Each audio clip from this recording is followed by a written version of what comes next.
ಈ ಅಮೆರಿಕ ಅನ್ನೋ ದೊಡ್ಡನನಿಗೆ ಜಗತ್ತಿನ ಪ್ರತಿಯೊಂದು ಗಲ್ಲಿಯಲ್ಲೂ ತನ್ನದೇ ಪ್ರಭಾವ ಇರಬೇಕು ಅನ್ನೋ ಹಪಾಹಪಿ. ಎಲ್ಲಿ ಕಿಡಿ ಹತ್ತಿದ್ರೂ ಅಲ್ಲಿ ಇವರು ಬೆಂಕಿ ಕಾಯಿಸ್ಕೊಳ್ಳೋಕೆ ಹೋಗ್ತಾರೆ. ಆದರೆ ಈ ಸಲಿ ಇರಾನ್ ಮೇಲೆ ಕೈಯಿಟ್ಟಿರೋದು ಅಮೆರಿಕಾಗೆ ಅಷ್ಟು ಸುಲಭದ ತುತ್ತಲ್ಲ ಅನ್ನೋದು ಈಗೀಗ ಗೊತ್ತಾಗ್ತದೆ. ಯಾಕಪ್ಪ ಅಂದ್ರೆ ಇರಾನ್ ಹಿಂದೆ ಇವತ್ತು 3 ಘಟಾನುಘಟಿಗಳು ಬ್ಯಾಕ್ ಸಪೋರ್ಟ್ ಆಗಿ ನಿಂತಿದ್ದಾರೆ. ಒಬ್ಬ ತಲೆಬೆಟ್ಟದ ರಷ್ಯಾ, ಇನ್ನೊಬ್ಬ ನರಿಬುದ್ಧಿಯ ಚೈನಾ, ಮತ್ತೊಬ್ಬ ಯಾರ ವಾತಿಗೂ ಕೇರ್ ಅನ್ನದ ಆ ಕಿಮ್ ಜಾಂಗ್ ಉನ್.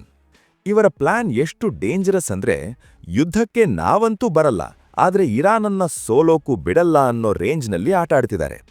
ಇವರು ತಮ್ಮ ಸೈನ್ಯವನ್ನ ಮಧ್ಯಪ್ರಾಚ್ಯಕ್ಕೆ ಶಿಫ್ಟ್ ಮಾಡಲ್ಲ, ಬದಲಿಗೆ ಅಮೆರಿಕ ಎಲ್ಲೆಲ್ಲಿ ತನ್ನ ನೆಲಗಳನ್ನ ಇಟ್ಕೊಂಡಿದೆಯೋ ಅಲ್ಲಿ, ಅಂದ್ರೆ ಪೆಸಿಫಿಕ್ ಸಾಗರದಲ್ಲಿ, ಜಪಾನ್ ಹತ್ತಿರ, ತೈವಾನ್ ಗಡಿಯಲ್ಲಿ 1 ಬೈ 1 ಕಿರಿಕ್ ಶುರು ಮಾಡಿದ್ದಾರೆ.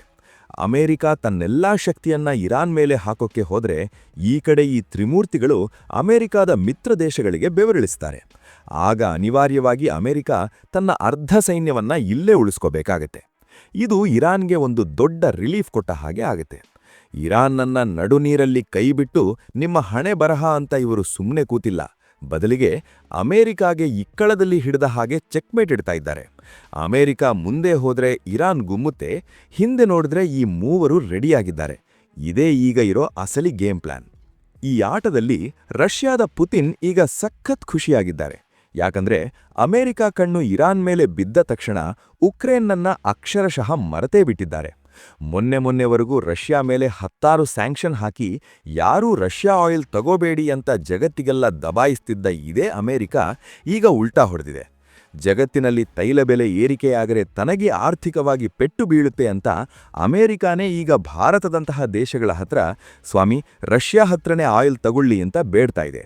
ಪುತಿನ್ ಇದನ್ನ ನೋಡಿ ಮುಸಿ ನಗ್ತಾ ಇದ್ದಾರೆ, ಯಾಕಂದ್ರೆ ಇದು ಅಮೆರಿಕಾಗೆ ಆಗಿರೋ ದೊಡ್ಡ ಇನ್ಸಲ್ಟ್. ಆದ್ರೆ ಪುತಿನ್ ಸುಮ್ಮನೆ ನಕ್ಕು ಕೂತಿಲ್ಲ, ಇರಾನ್ಗೆ ಅಸಲಿ ಸಹಾಯ ಮಾಡ್ತಿರೋದೇ ಇವರು. ರಷ್ಯಾ ತನ್ನ ಹೈಟೆಕ್ ಸ್ಯಾಟಿಲೈಟ್ ಮತ್ತು ರೇಡಾರ್ಗಳನ್ನು ಬಳಸಿ ಅಮೆರಿಕ ಸೈನ್ಯ ಎಲ್ಲಿದೆ, ಯಾವ ಹಡಗು ಎತ್ತ ಕಡೆ ಮೂವ್ ಆಗ್ತಿದೆ, ಎಲ್ಲಿ ದಾಳಿ ಮಾಡೋಕ್ಕೆ ಅಮೆರಿಕ ಪ್ಲಾನ್ ಮಾಡ್ತಿದೆ ಅನ್ನೋ ಟಾಪ್ ಸೀಕ್ರೆಟ್ ಮಾಹಿತಿಯನ್ನ ಪಟಪಟ ಅಂತ ಇರಾನ್ಗೆ ರವಾನೆ ಮಾಡ್ತಾ ಇದೆ. ಇದರಿಂದ ಇರಾನ್ಗೆ ಅಮೆರಿಕಾದ ಅಟ್ಯಾಕ್ನಿಂದ ತಪ್ಪಿಸ್ಕೊಳ್ಳೋಕೆ ಮತ್ತು ತಿರುಗಿ ಏಟು ಕೊಡೋಕೆ ಭರ್ಜರಿ ಐಡಿಯಾ ಸಿಕ್ಕಂಟಾಗಿದೆ.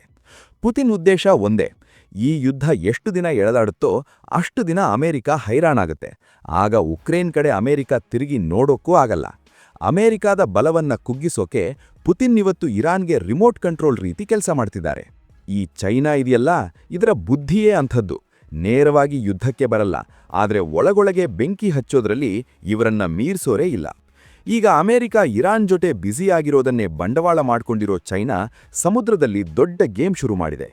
ಚೈನಾ ಏನ್ ಮಾಡಿದೆ ಅಂದ್ರೆ ತೈವಾನ್ ಸುತ್ತಮುತ್ತ ಸಾವಿರಾರು ಮೀನುಗಾರಿಕೆ ದೋಣಿಗಳನ್ನ ತಂದು ನಿಲ್ಲಿಸಿಬಿಟ್ಟಿದೆ. ನೀವು ದೂರದಿಂದ ನೋಡಿದ್ರೆ ಇವರು ಮೀನ್ ಹಿಡಿಯೋಕೆ ಬಂದಿರೋ ಅಮಾಯಕರು ಅನ್ಸುತ್ತೆ, ಆದರೆ ಅಸಲಿ ಸಮಾಚಾರವೇ ಬೇರೆ. ಈ ದೋಣಿಗಳನ್ನ ನಡೆಸ್ತಿರೋದು ಮೀನುಗಾರರಲ್ಲ, ಬದಲಿಗೆ ಚೈನಾದ ಪೀಪಲ್ಸ್ ಲಿಬರೇಷನ್ ಆರ್ಮಿಯ ಟ್ರೈನಿಂಗ್ ಪಡೆದ ಗಟ್ಟಿಮುಟ್ಟಾದ ಸೈನಿಕರು. ಈ ದೋಣಿಗಳ ಒಳಗೆ ಅತ್ಯಾಧುನಿಕ ರೇಡಾರ್ಗಳು, ಮಿಸೈಲ್ ಪತ್ತೆ ಹಚ್ಚೋ ಮಿಷಿನ್ಗಳು ಮತ್ತು ಬೇಹುಗಾರಿಕೆ ಮಾಡೋ ಉಪಕರಣಗಳನ್ನು ಫಿಟ್ ಮಾಡಿದ್ದಾರೆ. ಇದನ್ನೇ ಮ್ಯಾರಿಟೈಮ್ ಮಿಲಿಷಿಯಾ ಅಂತ ಕರೆಯೋದು. ಇವರೀಗ ತೈವಾನ್ ಸಮೀಪ ಒಂದು ರೀತಿಯ ಮ್ಯಾರಿಟೈಮ್ ಬ್ಯಾರಿಕೇಡ್ ಹಾಕಿದ್ದಾರೆ. ಅಮೆರಿಕಾದ ದೊಡ್ಡ ಯುದ್ಧ ನೌಕೆಗಳು ಇರಾನ್ ಕಡೆಗೆ ಹೋಗೋಕ್ಕೆ ಹೊರಟ್ರೆ ಈ ದೋಣಿಗಳು ಅಡ್ಡಗಾಲು ಹಾಕ್ತವೆ. ಅಕಸ್ಮಾತ್ ಅಮೆರಿಕ ಏನಾದರೂ ಸಿಟ್ಟಿಗೆದ್ದು ಈ ದೋಣಿಗಳ ಮೇಲೆ ಅಟ್ಯಾಕ್ ಮಾಡಿದ್ರೆ ಚೈನಾ ವಿಶ್ವಸಂಸ್ಥೆಯಲ್ಲಿ ಹೋಗಿ ನೋಡಿ ಅಮೆರಿಕ ನಮ್ಮ ಅಮಾಯಕ ಮೀನುಗಾರರ ಮೇಲೆ ಬಾಂಬ್ ಹಾಕಿತು ಅಂತ ಅಳೋಕ್ಕೆ ಡ್ರಾಮಾ ಕೂಡ ರೆಡಿ ಮಾಡಿಕೊಂಡಿದೆ.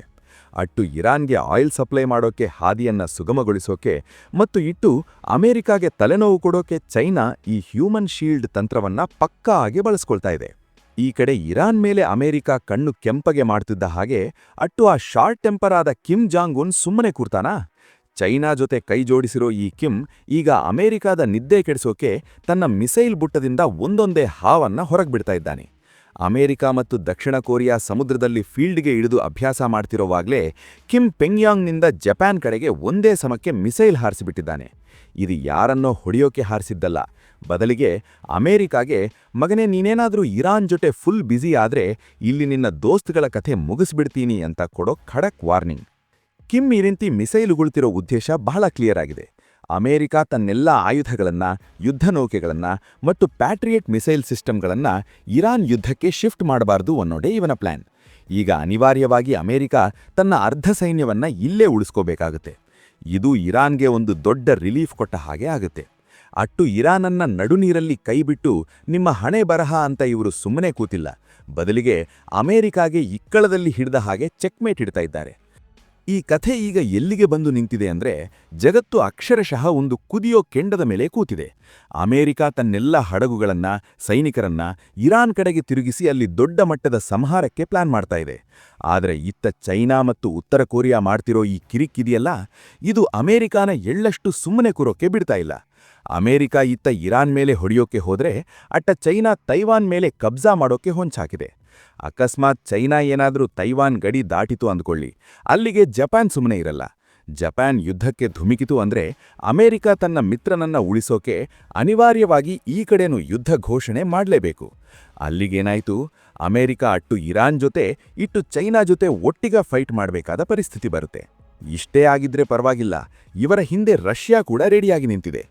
ಒಂದು ಕಡೆ ಉಕ್ರೇನ್ ಯುದ್ಧ, ಇನ್ನೊಂದು ಕಡೆ ಇರಾನ್ ಸಂಘರ್ಷ, ಮತ್ತೊಂದು ಕಡೆ ತೈವಾನ್ ಕಿರಿಕ್. ಇದೆಲ್ಲ ಸೇರಿದ್ರೆ ಅದು ಮೂರನೇ ಮಹಾಯುದ್ಧ ಅಲ್ಲದೆ ಇನ್ನೇನು ಬಾಸ್. ಅಮೆರಿಕಾದ ರಿಸೋರ್ಸಸ್ ಕಡಿಮೆ ಆಗ್ತಾ ಹೋದಷ್ಟು ಚೈನಾ ಮತ್ತು ರಷ್ಯಾಗೆ ಭರ್ಜರಿ ಲಾಭ. ಇರಾನ್ಗೆ ಸಮಯ ಕೊಡೋಕೆ ಹೋಗಿ ಈ ದೇಶಗಳು ಹಚ್ಚಿರೋ ಬೆಂಕಿ ಇಡೀ ಜಗತ್ತನ್ನೇ ಸುಟ್ಟು ಭಸ್ಮ ಮಾಡೋ ಹಂತಕ್ಕೆ ಬಂದು ನಿಂತಿದೆ. ಅಮೆರಿಕಾದ ಆ B-2 ಬಾಂಬರ್ಗಳು ಇರಾನ್ನ ಭೂಗತ ನೆಲೆಗಳನ್ನು ನಾಶ ಮಾಡ್ತವೋ ಅಥವಾ ಈ ಒಳಗೊಳಗೆ ನಡೀತಿರೋ ನರಿಬುದ್ಧಿಯ ಆಟ ಅಮೆರಿಕಾನೇ ಹೈರಾಣು ಮಾಡುತ್ತೋ ಅನ್ನೋದನ್ನ ಕಾದು ನೋಡಬೇಕು. ಒಟ್ನಲ್ಲಿ ಪರಿಸ್ಥಿತಿ ಮಾತ್ರ ಕೈಮೀರಿ ಹೋಗ್ತಾ ಇದೆ. ಈ ಮಾಹಿತಿ ನಿಮಗೆ ಇಷ್ಟವಾದರೆ ಈ ವಿಡಿಯೋಗೆ ಒಂದು ಲೈಕ್ ಮಾಡಿ. ಇಂತಹ ಮತ್ತಷ್ಟು ಆಸಕ್ತಿಕರ ಮತ್ತು ಜಾಗತಿಕ ವಿದ್ಯಮಾನಗಳ ವಿಶ್ಲೇಷಣೆಗಾಗಿ ತಪ್ಪದೇ ಜಿಯೋಸ್ಕೋಪ್ ಕನ್ನಡ ಚಾನೆಲ್ಗೆ ಸಬ್ಸ್ಕ್ರೈಬ್ ಆಗಿ ಹಾಗೂ ಮುಂದಿನ ವಿಡಿಯೋಗಳ ನೋಟಿಫಿಕೇಷನ್ಗಾಗಿ ಬೆಲ್ ಐಕಾನ್ ಒತ್ತಿ. ನಿಮ್ಮ ಅನಿಸಿಕೆಗಳನ್ನು ಕಮೆಂಟ್ ಮೂಲಕ ನಮಗೆ ತಿಳಿಸಿ. ಧನ್ಯವಾದಗಳು.